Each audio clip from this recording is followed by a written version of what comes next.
Olá a todos, fazendo um vídeo aqui inaugural, por assim dizer, do assunto biologia. Começar tratando aqui um pouco sobre uma questão antiga. Hoje não é mais usada essa nomenclatura, a saber, a divisão na biologia dos seres vivos em 5 reinos. Já não é mais abordado assim, mas é bom você relembrar a maneira antiga, porque muitos bons livros ainda usam essa nomenclatura, ainda usam essa classificação, essa divisão. Então estamos aí, ó, como vocês podem ver, Reino Monera. O que é o Reino Monera, né? Vamos revisitar esse conceito. Como vocês podem ver aqui comigo, ó, vou destacando aqui para vocês, ó. Reino Monera não é mais válido incluir todos os organismos procarióticos, ou seja, procariontes, né? Aqueles que dentro na região do seu DNA, eles não têm carioteca, né? Aquela proteção do DNA, e eles também não possuem aquela questão do núcleo, né? O material genético deles é espalhado dentro de suas células. E tais como bactérias e cianobactérias, né? Aqui é um exemplo de cianobactéria, elas fazem aí a questão da fotossíntese, né? Elas sintetizam a partir da luz aí seu próprio alimento. Bom, vamos lá, o reino Monera englobava organismos unicelulares, né? Essa é uma questão chave. Unicelulares e procariontes. Ou seja, são bactérias, arqueias, ou arqueias, né, como alguns falam, e cianobactérias. Atualmente, o reino não é mais considerado válido, uma vez que a classificação de seres vivos em 3 domínios fez com que os organismos procariotos fossem divididos em 2 grupos. Apesar de o reino Monera ter sido desmembrado, ainda encontramos referências a ele em muitos livros didáticos. Razão do livro, tá, gente? Muitos livros bons de biólogos aí de ponta. Vai ainda abordar, vai ter essa antiga abordagem aí do reino Monera. E é válido, o conhecimento ali é válido. Ainda que a divisão não seja mais em reino Monera, você ainda vai encontrar ali estudos fascinantes sobre a questão das bactérias, das arqueias, dessas formas de vida extremófilas, e estão ainda nessa classificação. Então, não dá para jogar fora o bebê junto com a água da bacia, né? Vamos ainda se valer dela só para fins de rememorar o que aprendemos aí no ensino médio. Portanto, conheceremos um pouco mais desse reino a seguir. Características dos organismos do reino Monera. Os organismos pertencentes a esse reino são procariotos e unicelulares, que podem formar colônias ou não. Por organismos procariotos, entende-se aqueles que possuem células que não têm núcleo definido, com material genético disperso pelo citoplasma, que é o interior, é o líquido que fica no interior das células. Além de não apresentarem núcleos, as células procarióticas não possuem organelas membranosas, ou seja, o que vem a ser organelas, né? Relembrando, são órgãos, são como espécie de órgãos das células. E essas, no caso, não possuem membrana, elas são livres, soltas dentro da célula. O que significa que elas não têm estruturas como mitocôndrias, complexo de Golgi ou Golgiense e retículo endoplasmático, típicas das células eucarióticas, né, dos seres eucariontes. O material genético em células procarióticas estão localizado em uma região denominada nucleoide. Em geral, esses procariotos têm um cromossomo circular. Além do cromossomo único, pode ser observado em células procarióticas pequenas moléculas de DNA chamadas de plasmídios. Nesse reino, eles estão inclusos os organismos autotróficos e heterotróficos. Os primeiros, os autotróficos, são capazes de sintetizar seu próprio alimento. Né? No caso, aí, por exemplo, das cianobactérias, que elas fazem o que? A chamada fotossíntese, como as plantas. Um processo em que a energia solar é utilizada para a formação de moléculas orgânicas. Existem também os organismos quimiosintetizantes, capazes de sintetizar compostos orgânicos, utilizando a energia conseguida pela oxidação desses compostos inorgânicos, né, de compostos inorgânicos. Além de organismos autotróficos, no reino Monera estão presentes os heterotróficos, que necessitam conseguir matéria orgânica de fontes externas. Esse é o caso das bactérias decompositoras, né? São seres importantíssimos, né, na questão ambiental. Sem eles, por exemplo, um cadáver em decomposição, como como poderia ter aquela quebra dos nutrientes ali, que naquele estágio da decomposição é o que permite a absorção de outros organismos daquele alimento. Caso contrário, teríamos uma poluição devastadora, porque sem esses agentes aqui, como aquilo poderia ser absorvido, por exemplo, por plantas, e por sua vez alimentaria outras formas de vida, inclusive os seres eucariontes, né? Os mamíferos, as aves, enfim. Aqui tem exemplos, né? Por exemplo, essas aqui são as bactérias cocos, né? Tem várias formas, elas são sempre em formato de bolinha. Tem essa que é os bacilos em formato de bastonetes. Aqui temos um exemplo de cianobactérias e coisas afins, né? Vou fazer uma pequena pausa e já retorno.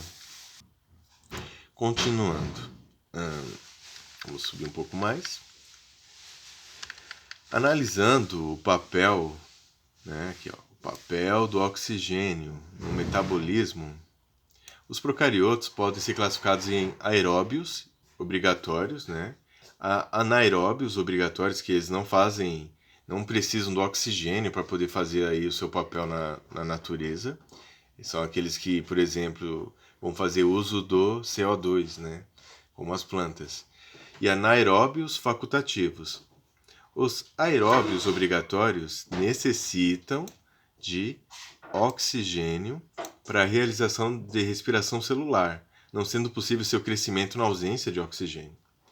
Os anaeróbios obrigatórios são aqueles que só crescem em anaerobiose, sendo mortos ou inibidos na presença do oxigênio. Por fim, né, no caso aí, por exemplo, se você tem uma ferida e você não expõe ela periodicamente, a presença do oxigênio, por isso, no ambiente, pode causar aí uma infecção, né? Porque você está possibilitando que esse tipo de bactéria que não precisa do oxigênio se prolifere ali. Por fim, temos os anaeróbios facultativos, que utilizam oxigênio quando ele está presente e realizam também respiração anaeróbia ou a fermentação quando ele está ausente. Bem lembrado aqui nesse artigo a questão do fermento. Né? A fermentação, esse processo aí, é realizado na ausência do oxigênio. Quem não sabe, o oxigênio ele tem ação aí oxidante, né? Então ele, de certa forma, restringe muitas formas de vida aí. Por isso que só na ausência dele é que há a fermentação. Reprodução desses organismos, né?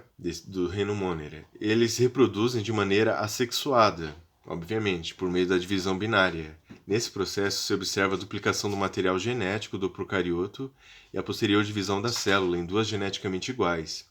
Essa variabilidade genética entre os procariotos surge devido a eventos de mutação e também por meio de recombinação genética. Nessa recombinação, os organismos se unem e trocam informações genéticas.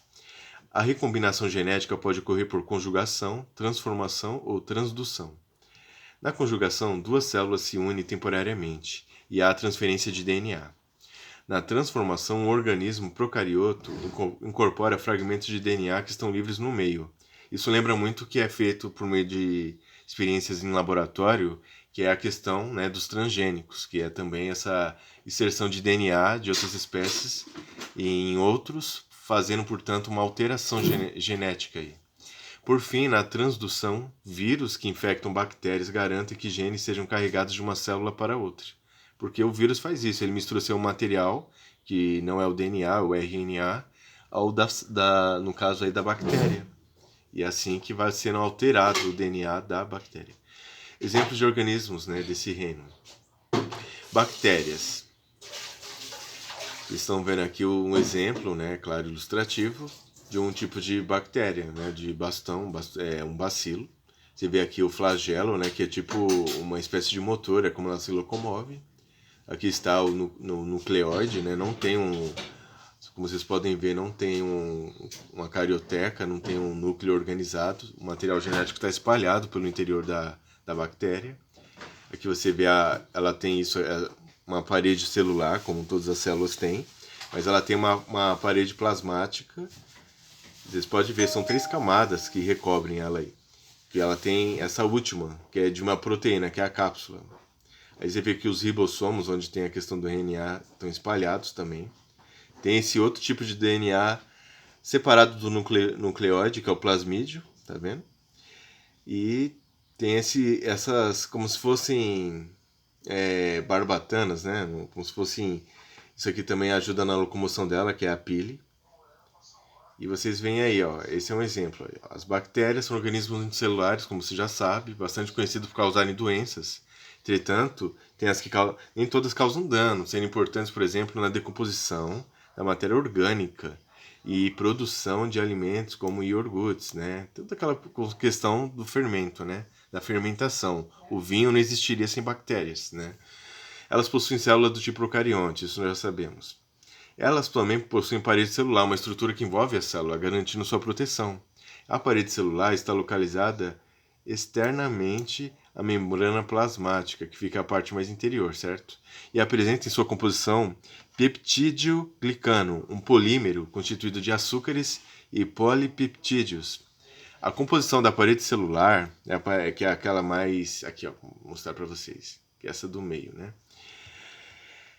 Varia de uma bactéria para outra. Uma técnica conhecida como coloração, deixa eu colocar aqui, coloração de Gram, permite classificar as bactérias em gram negativas e gram positivas. Isso é importante. Geralmente a questão da gram negativa é a que mais, né, agride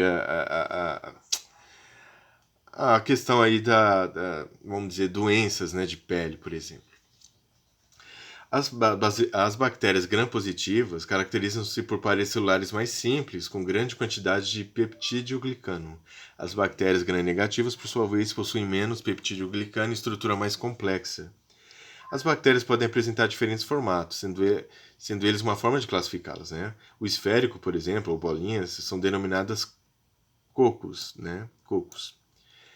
Aí tem vários, streptococos, e tem vários. As que apresentam formato de bastão são chamadas de bacilos, né? Por exemplo, lactobacillus, né? Que é presente aí no Yakult, por exemplo, né? Yakult é o nome comercial. Enfim, leite fermentado.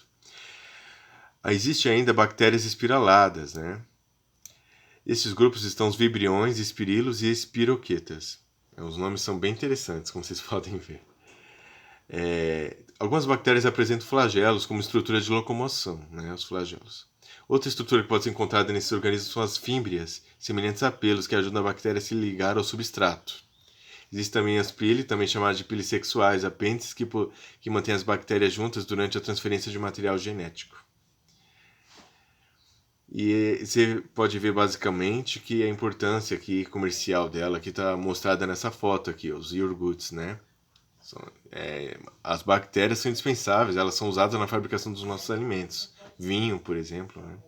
As bactérias estabelecem interações mutualísticas, né? Relação positiva com outros seres. Ó. No caso de bactérias que vivem no nosso intestino, na pele, por exemplo, que atuam facilitando a absorção de algumas substâncias e sintetizando vitaminas. Algumas bactérias participam do ciclo do nitrogênio, garantindo a fixação do nitrogênio da atmosfera na Terra para poder ajudar as plantas a crescer, inclusive. As cianobactérias e outros procariotos autótrofos produzem matéria orgânica que é aproveitada na cadeia alimentar. Produzem oxigênio. Esse tipo específico de bactéria aqui, a Clostridium botulinum, produz a toxina botulínica, que é utilizada para amenizar linhas de expressão e rugas. É usada na indústria cosmética, né? Elas são utilizadas na fabricação dos alimentos, como a gente já viu. Aí tem muitas formas de classificação, tá? A gente já está findando aqui, ó, para finalizar, em que grupos estão classificados esses organismos do extinto reino Monera.